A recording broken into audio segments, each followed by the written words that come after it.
through, fumbling through, fumbling through, fumbling through, fumbling through. Greetings, magnificent listeners, and welcome to Fumble Through! A podcast distilled in barrels made from sapient pearwood and stored in the lair of a green dragon. Come with us as we journey through a fantasy land filled with dangerous creatures, mysterious portals, and a tiefling with a floppy tail. Hopefully you'll have as much fun as we do being thwarted by our dice rolls at every turn. And if you like our show... Follow us on socials and rate us on whatever podcast app you're listening to us right now. Excellent. What socials have we got, Lindsay? We got Instagram, we got Facebook, we got Twitter. Carrier pigeon? Actually, I prefer Hawk, but you know. Okay. I've got a little Drake that I like to... You got that pseudo-dragon you're asking for last session. Call him on my cell phone. See what I did there? My name's Justin, and I'll be running the game this session. And joining me in the Fumble Factory is Luke. Hey, how you going? And in case you're wondering, these new glasses, I didn't pay for them. I stole them from Penfold. Indubitably. Penfold the winemaker. The very same. Wow. What show was Penfold from? Danger Peabody. Mice. Peabody and Penfold? Or? Danger Mice. Oh, I went Danger Mice to and a Penfold. totally different... Yeah. I went to a totally Wasted. different Penfold. Great work wasted there. It wasn't wasted on most people, just. Just me. I actually know who Danger Mouse is, so What, the He's original excited. or the new souped new up? one's I didn't know Yeah, that was shit. a new souped-up one. Yeah, the new one's not great. Lindsay!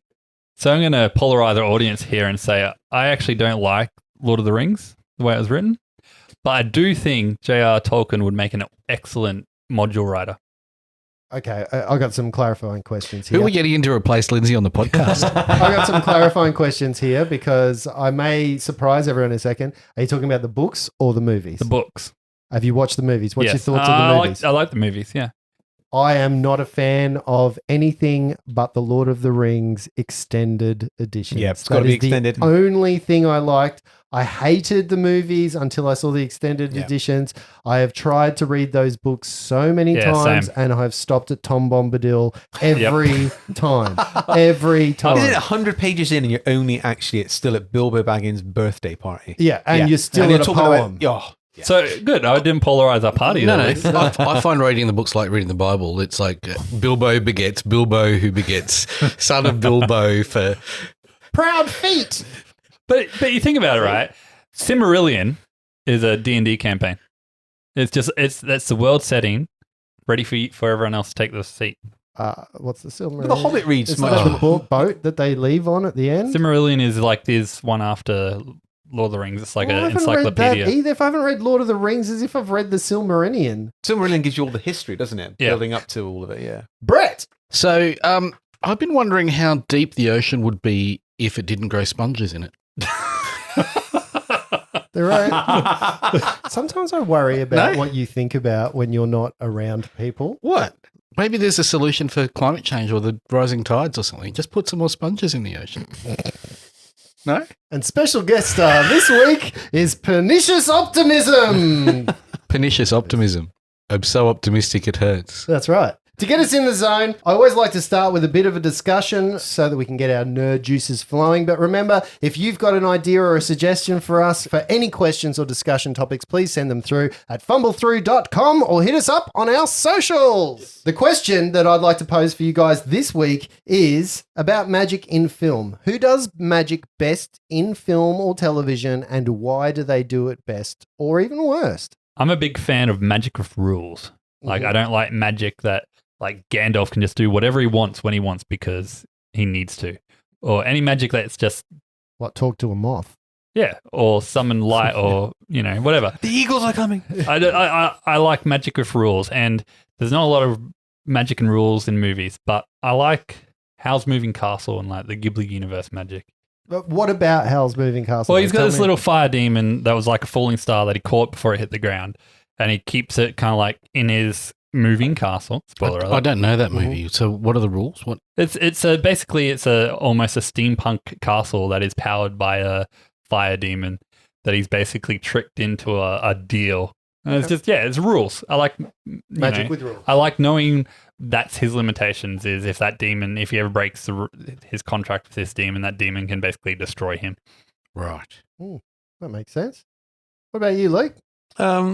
I don't know. I'm quite scared now of saying mine because I'm sure it hasn't got any rules in it. But I quite like the you don't portrayal read rules of. anyway. That's true. Yeah. What are rules? Sorcerer's Apprentice. The movie, Yeah. is that the one with Nicolas Cage? It is Yeah. surprisingly. Yep. Yeah. I enjoyed that as well. I very much like the combat, especially the bit where he ends up sticking the bad guy through the mirror and sticking him there, kind of thing. That was pretty impressive. Far more than what I would assume would be the obvious choice, which is bit HP. Harry Potter. Okay. You got it? Yep. I do. Yeah, you're frowning pretty you can't profusely. say there. Harry Potter because that's mine. No. Oh, well, there we go then. All right. Yeah, Sorcerer's Apprentice. You're welcome. I do like the Sorcerer's Apprentice. I think I it's thought really the film cool. was average, but the portrayal of the... You're talking to Mickey Mouse. Sorcerer's Apprentice, where he's a magician and the music. Oh, and yeah, no, that was pretty cool. Fantasia. Yeah. Well, I've got two, if you don't mind. Doctor Strange's fight in the Marvel Universe. I love that fight. I I'm with you love there. the It whole was. idea. You knew that there were artifacts that he couldn't use. He had limited abilities. There's guys who had ultimate abilities, and he was using what he could, how he could. And at the end of the movie, you see awesome power. I love that. And then the airbender magic is just amazing. Like the rules around that, you can do different whatevers. And again, you're talking the TV show, not the movie? Yeah. Wait, there's a TV show? I must admit, What a twist! I almost went Doctor Strange because of like visually appealing. Yeah. Fantastic. But I'm just like, it is a bit still wishy-washy for me and like I did bending reality. I did think Doctor Strange early on because I think in terms of cinematography, I think the way that the things spin and the way they've got like the different lights and the geometric shapes, I really like that. But I'm with you. I think there's not enough limitations on that. How does that fit into a universe? Where does it stop? Is he all powerful? And if he is all powerful, then Yeah, he's the Sorcerer Supreme. he is, but he is That's the pretty Sorcerer fucking powerful, isn't it? Supreme because he has the Eye of Agamotto. So other sorcerers are up there with him. Like if you are talking comic books, there are a whole heap, but we're talking MCU here. I'm going to go into a deep dive in this if you let me talk about comic books. So I'm not going to. So for me, the visuals weren't that much chop because Inception did all of that visual stuff already. That's true. Yeah. Like I kind of felt like we'd seen all that. I just hadn't seen a fight where a cloak saves your life and you get your guy trapped in a frame of, the cloak does go this way, no, that not that way, we knew there were buttons to different worlds and he made people fall through them and press the button. Like those things were pretty cool. You knew what the limitations of that magic was and he used them. Like when he gets defibrillated and fries the guy's brain. Yeah. Pretty good. Yeah, I really like that. Look, for me, I'm a big sucker for the traditionals. I'm going Harry Potter. I just love the idea that Harry Potter not only took the audience through learning magic, we learnt special words. We all know Wingardium Leviosa. We know words from that. But what I like the most is that you have to have a wand to cast a spell. If you don't have your magical kind of conduit, you can't cast a spell. And I really enjoy the idea of that. I enjoy the idea that you have to say a word, do a gesture in order to cast a spell. Of course, they don't have a mana pool or a contingency on that. There's no rules there other than do you know the spell? Then you can cast it. There's a verbal and a Thematic component, yeah. Yeah. I feel like I've spoken this on the podcast already, but I just can't get past how stupid Voldemort is in that whole thing there. What do you mean Voldemort's stupid? So he gets stopped by love. Stupid reason for not being able to kill someone. I'm sorry. Are you saying that the fifth element in Captain Planet shouldn't be there? Yes. How dare you? When the we, most powerful Care Bear in are the we world. talking that? So we're talking that a spell that kills people is stopped by love. So every other person that has died from that spell has never been loved. Mhm. So we're going to stick with that, right? And then he tries to kill Harry through the book series, 5-6 times maybe? Just get a fucking gun. Just walk up to him on the streets of London, pop a cap in that ass, done. It really would ruin a whole franchise, wouldn't Yeah, it? it would. There's a sense of storytelling that needs to unpack. One would think that perhaps a gun might not work against Voldemort, against the Crucius Curse. No, I'm saying Voldemort should have popped a cap in Harry's ass. Oh, but he was too busy being connected to the back of someone's head.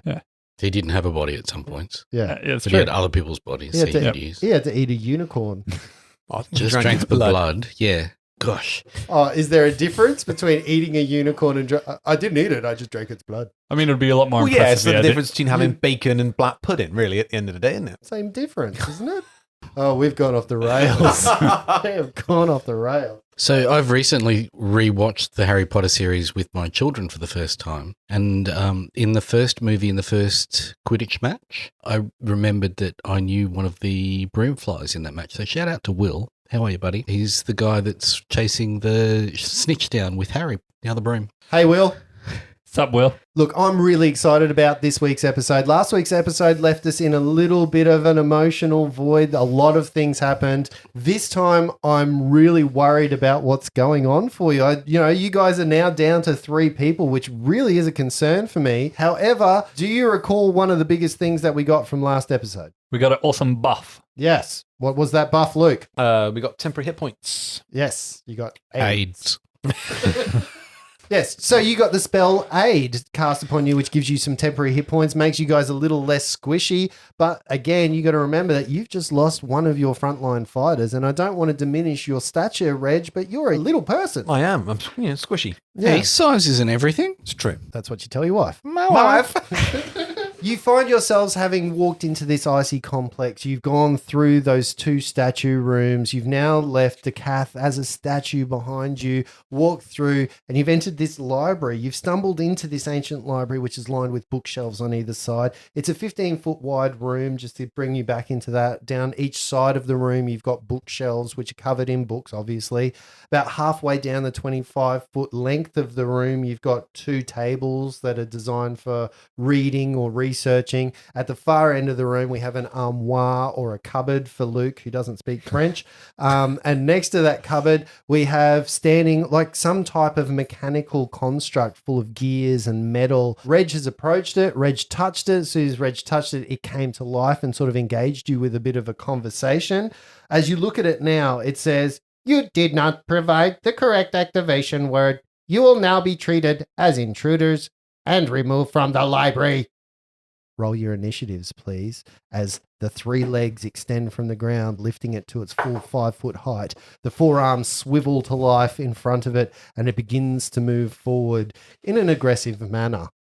Let's hear your initiatives. Who thinks that they've got the shittest initiative? My initiative is significantly shit. What is your initiative modifier? +4. What's your initiative modifier, Luke? +6. And what is Miles McCarthy's? +3. +3. So at +6, 3. Reg should be pretty good. So Flopsy, what did you get for your initiative? 5. Okay. +4. 5. Okay. So doing really well. This is a great sign. What did little Reg get? Little Reg got 11 Oh, 11. with a +6. So That roll a ain't 5. bad at all. And Miles Miles. McCarthy got a 14. Oh, 14 from Miles. That is excellent. That's all well and dandy, except the clockwork creature goes first. The first thing that happens is it looks straight at Reg, who is standing right next to it. It kind of whirls over and says, "Failure to do the activation word means that you will be ejected from the library." It kind of pushes one of its arms towards you, and you can see it doesn't have a hand on that arm. A net shoots from that arm going over you, provoking an attack of opportunity because you're right next to it. So make Okay. your attack of opportunity, because that's going to be important, because if you hit this guy and do some damage to it, I have to take that off its to hit roll, and this is a touch attack to get you. So getting hit by a net means it's not going to be a great combat for you. Okay, I rolled a 16. Put a bit of body bag, I got a Reggie. 16. I rolled an 11. I got a 16. 16 Yeah. meets it. Yeah, meets it, beats it. Yeah, that's right. For a grand total of 2 damage. Ooh, 2 points of damage is not the worst thing it does. Let's see how the net goes. I rolled a natural 3. There is no way that net is going to touch you, because that goes down to a 1, given the damage that you did. And its to hit is only 4 with a net. That's a 5 touch attack. Doesn't hit. Reg uses his guile and cunning to dodge out of the way of the net. Maybe you push it out of the way. The next person that acts is Miles. I'm going to grab the book on the shelf that clearly says instruction manual for the construct creature Sure. and read it. So you grab a book Is there a book that clearly says that? So you grab a book from the I'm shelf? just assuming. You picked up a book from the shelf. Just roll a d6 for me, please, Lindsay. 6. As you open this book, the book shoots a burning hand spell straight at you. Just straight in your face. Reflex save, please. Ouch. This is quite bad. You want to make this save, Yeah, this level, very bad. even with aid. So bad. You basically just reach out, grab a book thinking this might help. You open the book. As you open the book, this spidery language transfers itself all over the page, coalesces, it catches on fire, and that fire jets straight into your face. That's a 10. A on 10 reflex save. You have failed your reflex save, and you take, that's not bad at all. You take 9 points of damage from this jet of flame that comes out. There goes my 9 temporary hit I was going to points. say, that was some pretty max damage job you had 'em. that you did there. It also gives you an indication, though. What have you learned from this? If we open the books in his direction, we might kill him. I learned that Justin gives and then takes away immediately.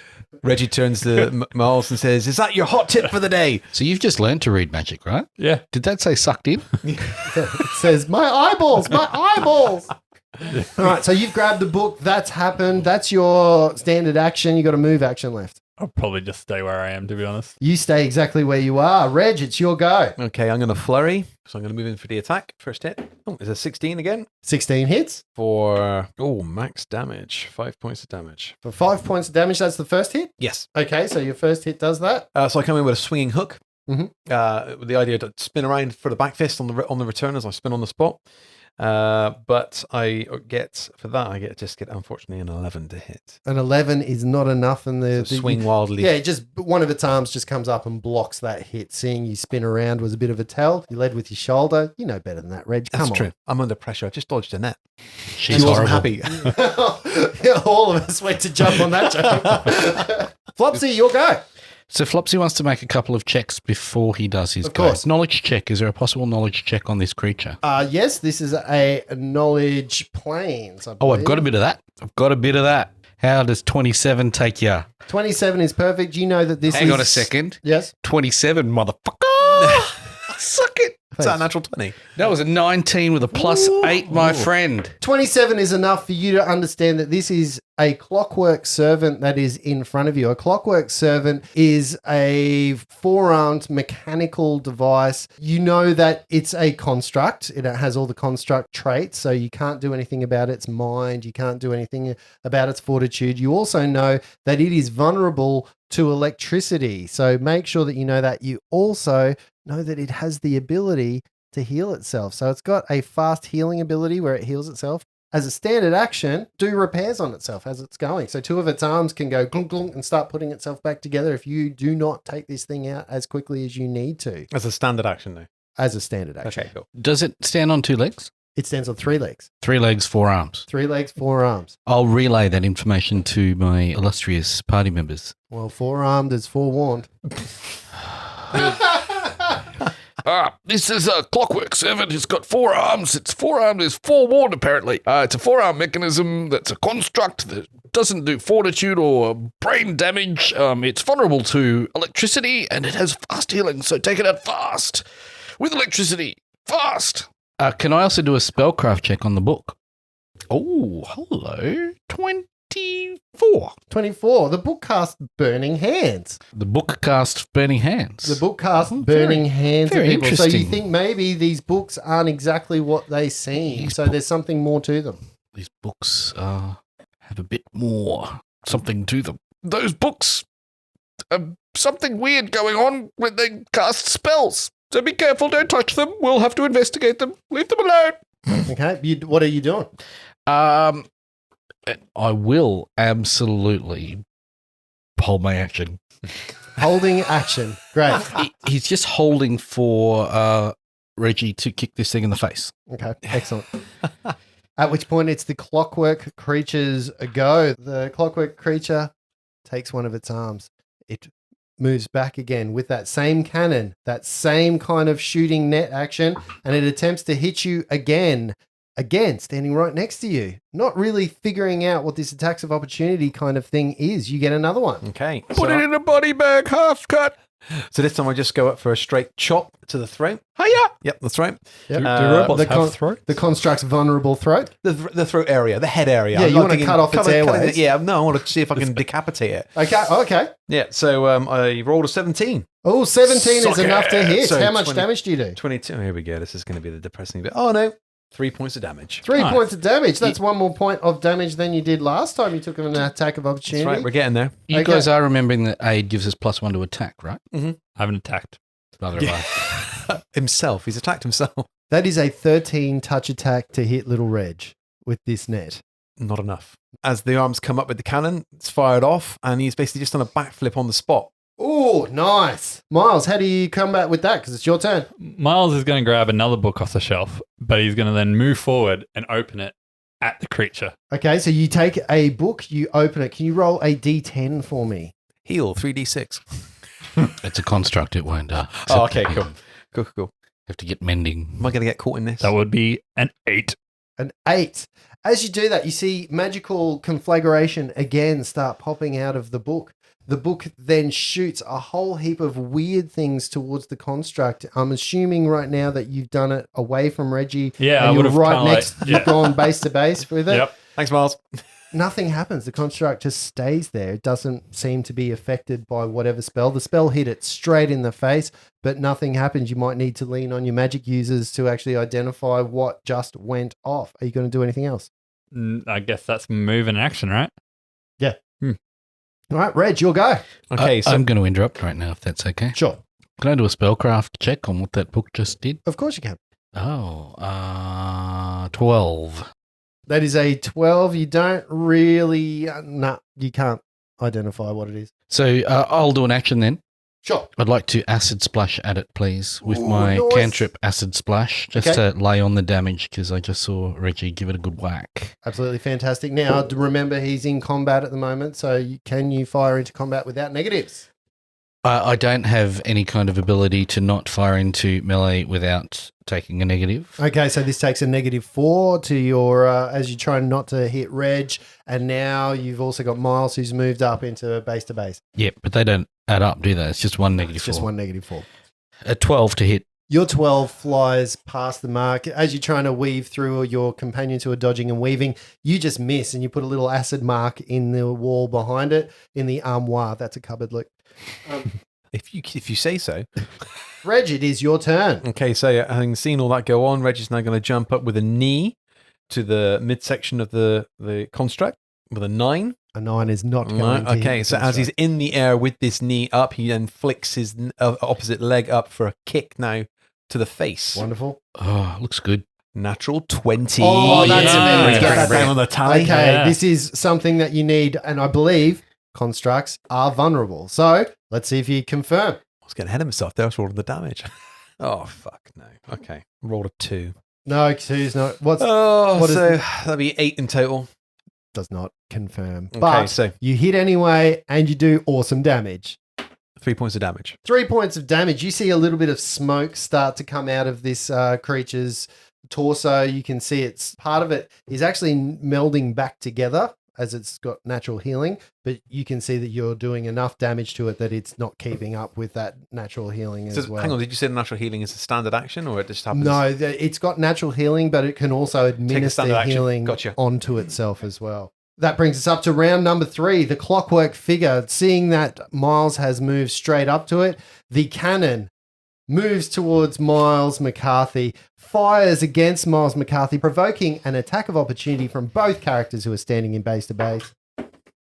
That was that's going to be a miss. I rolled a 2. Okay, I rolled a That's 17. 5 total.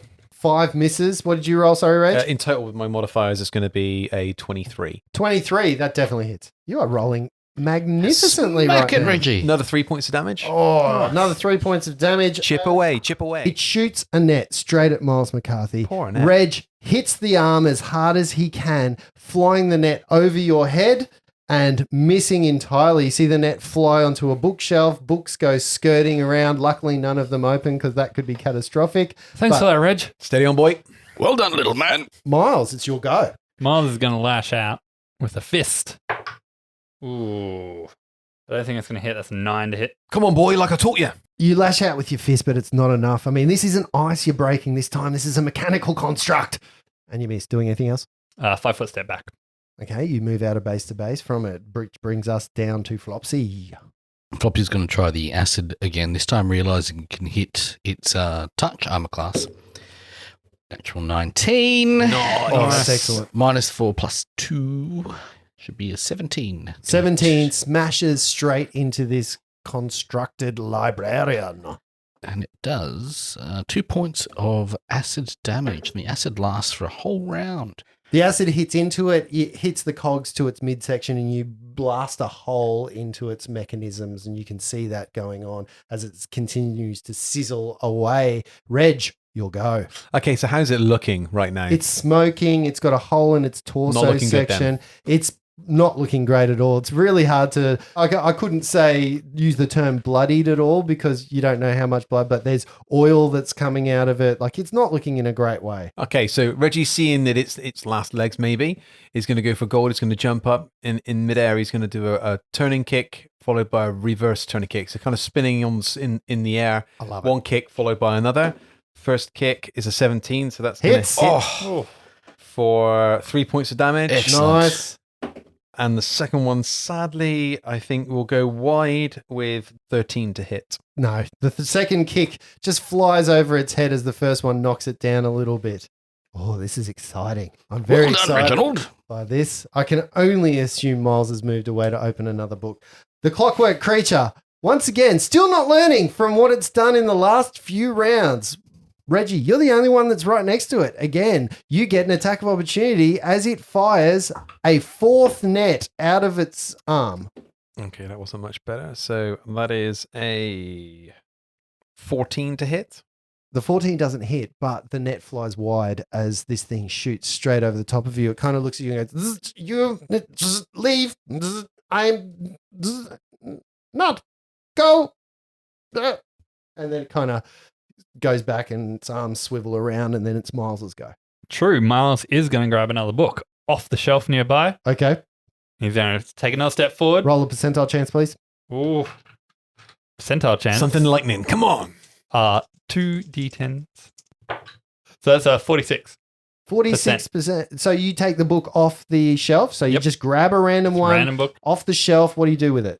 I then step forward and open it in front of him. And for all the good that it did, you might as well have thrown it to him because nothing happens.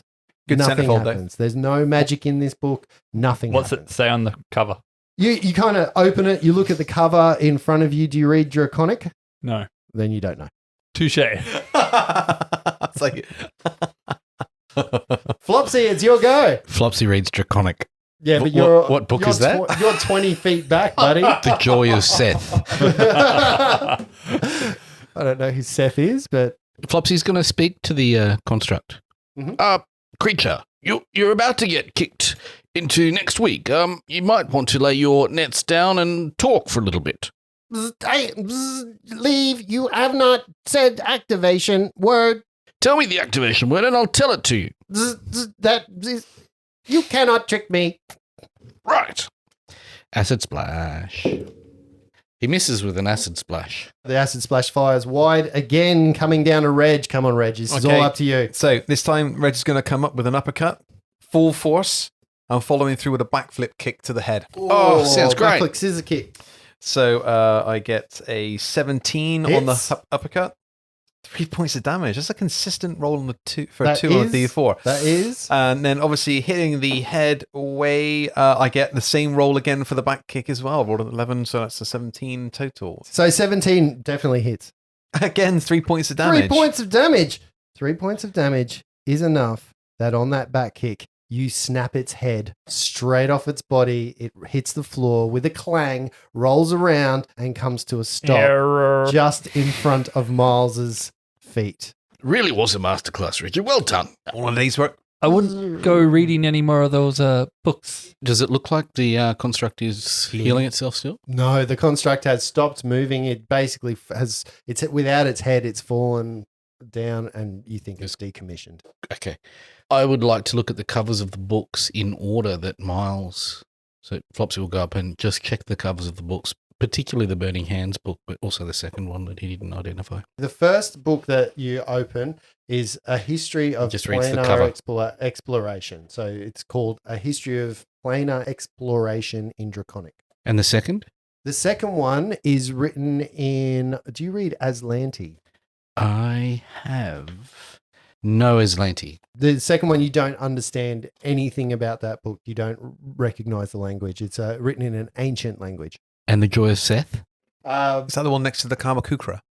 All right. Isn't that the weapon you wield, the Kamakukri? The last book is entitled The Joy of Seth. And I will read that book from front cover to back cover. We got a time, right? We got time? I'll be in the back corner, boys. What happened to your voice, Flopsy? More than anything else, you kind of look at those books that are sitting on the floor and you think they're not really like, you look at the actual bookshelves for the very first time and you see a repetition, almost a pattern in the way that things are written. These books aren't all different. These books look very similar to each other. And even as you're looking at them, you go to touch one on the shelf and it kind of changes a little bit. You see, there's just something odd with these books in the shelves. Do you mind if I detect magic for a second? Or Miles, would you want to practice your skills? Oh, yes, certainly. And he borrows the crystal again and does the little alignment, twists through it like he's looking through a kaleidoscope and does detect magic. You detect magic, definitely. The books all kind of glow magic, but the books kind of move around. It's more the bookshelf itself that glows magic than it is the books that glow magic. It seems to be the bookshelf that's magical, not the Yeah, books. the aura is faint and you think that there's a transmutation kind of magic inside it. What did you see, boy? It seems to be the bookshelf that is magical rather than the books themselves. Very interesting. We should check that later. I just want to have a look at this construct, and Flopsy will do an investigation on the construct, see if there's anything usable in the construct itself. The construct doesn't have, it's just a whole heap of metal at this point in time. It's a random hunk of metal. It's almost like finding an old car. Like if there's anything Flopsy can use it in gears and pulleys and metal plates, maybe oil, maybe, but there's not really a weapon or an armor or any usable discernible device that you can pull straight out of that. Flopsy will grab small gears and pulleys and little bits of stuff. He'll take a little vial and grab some oil just in case Tippy needs some repairs, and he can find that opportunity down the track. And no nets left inside the body or the carapace of this thing. As you're looking at the arm, you can open the arm up and you can see that there were 2 more nets loaded up in there. But really, it was at the end of whatever that was. So Can I take a net? you certainly can take a net. So Reggie's going to just have a scat around, see if there's anything else of interest in the area, in the room. Other than the bookshelves, which you've kind of figured out they might be magically trapped, there's an armoire. That's a cupboard, Luke. So what, sorry, an arm? An army of wars. All right, okay. Yeah, the only real thing that you're looking at that's not the desks or the shelves that you probably have figured out by now might be a trap is the cupboard at the end of the room. Can I go and have a look at the cupboard? You open the cupboard up. Can I have a look at the cupboard first? Sure. Look any, do I think The cupboard's just an ancient kind of like a standalone Is there cupboard. a Like locking think the mechanism? cupboard from Lion the Witch and the Wardrobe type thing. So It's- it looks like it's something I can open. I don't have to be picking locks No. or anything like that. So just No. open it. You open it up and inside you can see some scrolls, you can see some potions, and you can see a book. Boys, I'll find something here. Come have a look. I grab out the crystal and look at it through to detect magic on it again. Okay, so you detect magic in there. You can all of it detects magic. The book, you've got 1, 2, 3, 4, 5, 6 scrolls in there, and you've got 2 potions. Flopsy, over here there seems to be some magic, more magic. These scrolls are magical, this book is magical, and these 2 potions are magical. May I have a look? Certainly. I'll do a full identify using my arcane reservoir. So I can. Okay. So you take the time. We'll just skip through all this, but at the end of it, you get 2 potions of Cure Light Wounds. You get a scroll of Fog Cloud, a scroll of Color Spray, a scroll of Sleep, a scroll of Magic Missile, a scroll of Sound Burst, and a scroll of Burning Hands. The only thing that probably that you look at that you can't identify without actually reading it is the book. As you open the book to identify it, you see right in the cover of the book a rune. The rune that you look at kind of changes for an instant. Then you see electricity crackling all around the images of the rune as the rune begins to explode. But at the same instant, Flopsy, you feel that the ring on your finger gets a little bit warmer as that same greasy feeling washes over you. The explosion that's been triggered by you reading the rune erupts around you with streams of lightning flying, but it almost does so in slow motion.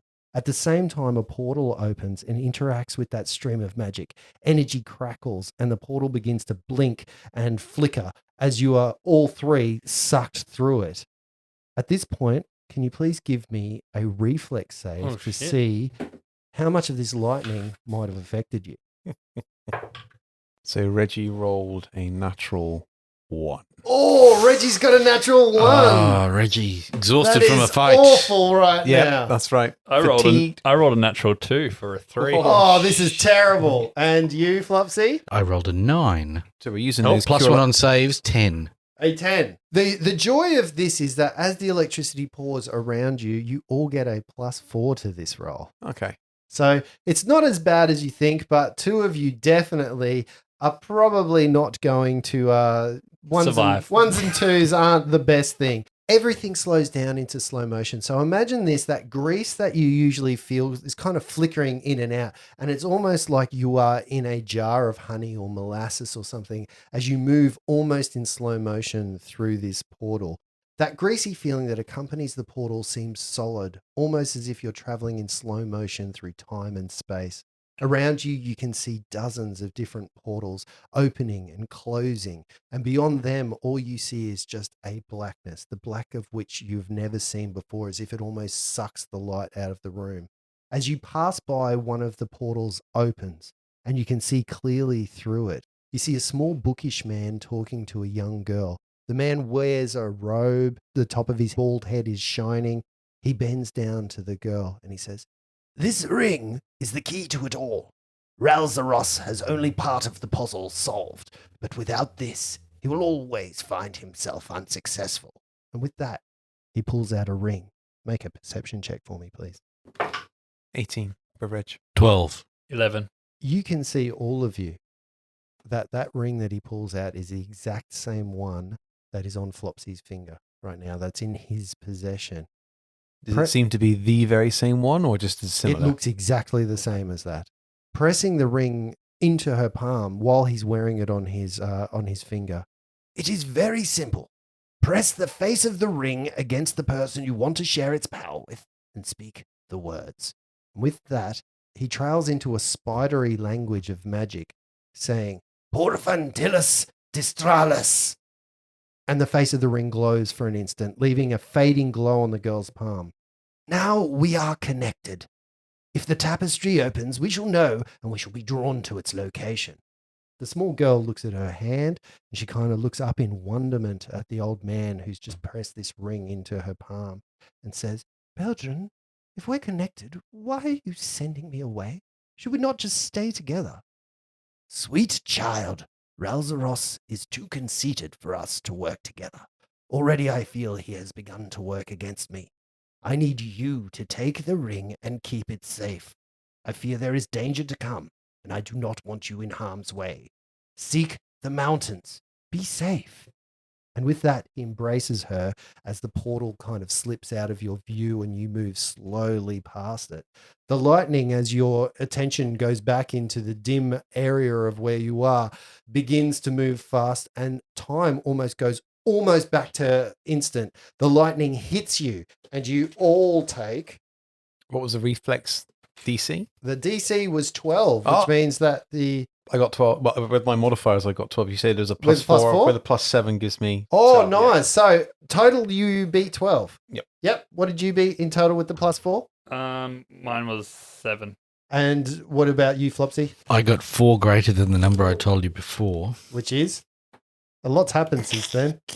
You passed anyway, though. I think I was at 12. You were 12 already, Yeah. I think, yeah. So it'd be Okay. 16. So that means that the only person that failed that save is Miles McCarthy. Miles, you take 6 points of damage, and the rest of you Oh. take 3 points of electrical damage as the light from the electricity blinds your eyes. And for an instant, it gets so bright. And then all of a sudden, as the lights subside and the greasiness in the air fades, you find yourselves in an environment that couldn't be more different from where you were in those ice caves. The first thing you notice is the warm air, the hint of the sea entwined in the wind.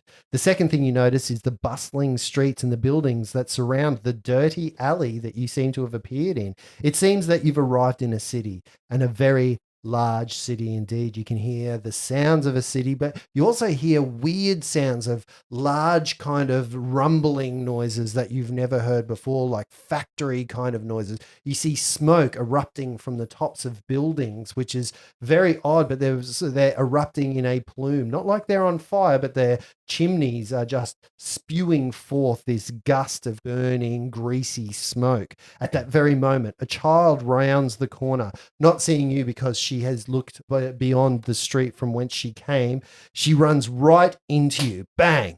She falls to the ground, and out of her hands, you see a sack filled with wheat kind of hit the floor, and the wheat spreads all over the floor of the alley. She quickly grabs the bag, starts scooping what wheat she can. She stands up. She looks at the three of you when all of a sudden you can see a female gnome in a uniform, a watch uniform that you might know, rounds the corner at speed, clearly in pursuit of this girl. Seeing the scene in front of her, she looks down the street from where she came and she says, "By the authority of the learned guard, stop that urchin!" She then moves around the corner very quickly into the alley, and in a quieter voice, she says, "Run, girl, run, get out of here, get some food into that belly of yours." And she kind of lets the girl, gestures for the girl to go. The girl takes 2 looks at her, and then she runs down the alley and disappears out of sight. At that point, the gnomish lady in the watch outfit looks at you and says, "Now, who are you?" At this point, you probably smell the burning of Miles's hair. How are you? How's Miles looking? He's rough. Rough? Yeah, he's rough. He's probably, his hair's sticking up. It's probably quite scorched in places, and yeah.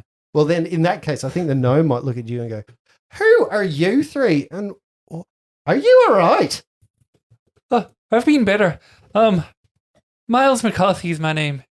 This is my friend Reggie and Flopsy. And what is your business here and lingering in this alley? I'll leave Flopsy to do that. Can I do a heal check on...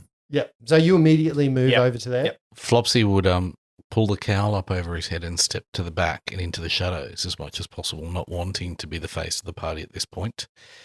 Knowing how people interact with him and what reactions he gets, he thinks possibly there's a better opportunity. So he'll slide back and palm one of the 2 potions that he got, the Cure Light potion, to you, Miles McCarthy. Okay. Here there. Why is your friend there? Get back here.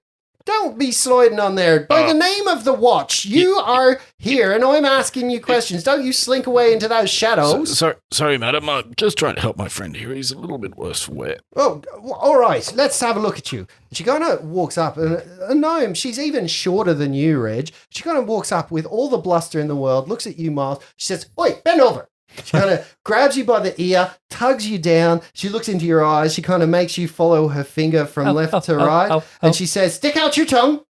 Oh, God. When was the last time you had a bath? This is not good. And she kind of looks at you, and a wave of healing comes over you from her hands. And you are actually healed 7 points. Oh, thank you, miss. I feel so much better now. All right. Now, let's get to the real point of this story. Did you see that girl that just walked around the alley? What girl? Good. I don't believe we did, madam. There was no girl here and no bag of wheat either. Well, in that case, allow me to escort you to the Cat and Mage and let me buy you a drink. Did she seem at all surprised to see Flopsy, or how Flopsy appears? So she didn't seem to be phased by... Because he didn't have his hood up at that point when we first bounced in. Not at all. Cool. Not at all. Flopsy would have quickly kind of covered himself up, knowing how he gets reacted to in town, and he's still trying to figure this out. This is unusual, but no one's been antagonized by him. Yeah. Miss, where are we? You're in Absalom. What do you mean, where are we? This is Absalom, the center of everything. And you're sitting here in the Wise Quarter, the center of all learning. Have we heard of that? Yeah, Absalom's like the Cool. capital Yeah, city. Yep. You're in New York, buddy. Okay. This is probably the biggest city that you've ever seen. Yeah, As Miles you- hasn't been anywhere near a town, so he would have been like, are we in the alley or are we walking to this? Well, you kind of Tavern. exit the alley, and the first thing that hits you is she kind of says, Before we move off, 1 second, madam. and he'll pass off the other potion to Reg, just in case, and say, We're in a different town. We've moved through a portal. Be very careful with your words. "My name is Guardsman Pierre O'Daffy. Let's celebrate what a fantastic day this is. Allow me to take you to the Cat and Mage and buy you all a drink." Madam, we would be most obliged. She leads you out of the alley, and for miles, going through your eyes, this is the first time you've ever been in a large city. You see people everywhere. You see large buildings, bigger than any building that was in the town that you grew up in, and they're everywhere. They're 3, 4, 5 stories high. For the rest of you, though, the one thing that's weird is coming down the street is a carriage. There's no horses in front of the carriage. You can see a plume of steam coming out of the back of it. You can see some kind of metal contraption on the front of it. And the driver is standing there with a wheel in his hand on a big stick, just tottering down, controlling how the carriage moves. Here and there, you can see little presses. You can see little machines like a street vendor with a grill, but there's no fire under that grill. You see like steam coming out of that, and you can see little cogs, and you can see all of the things that you would take for granted as either magical seem to be more technologically advanced than you have ever been to. You are in some type of steam-powered kind of world. And she says, well, we're just going to head down the street. Have you been to the Cat and Mage at all? Where are we? This place looks amazing. What do you mean, where are we? We're in Absalom. Madam, we are newly arrived in town recently, like this very minute, in fact, and it is our first trip to Absalom is Absalom, right? Yes. What do you mean, Absalom? Have you not heard of us?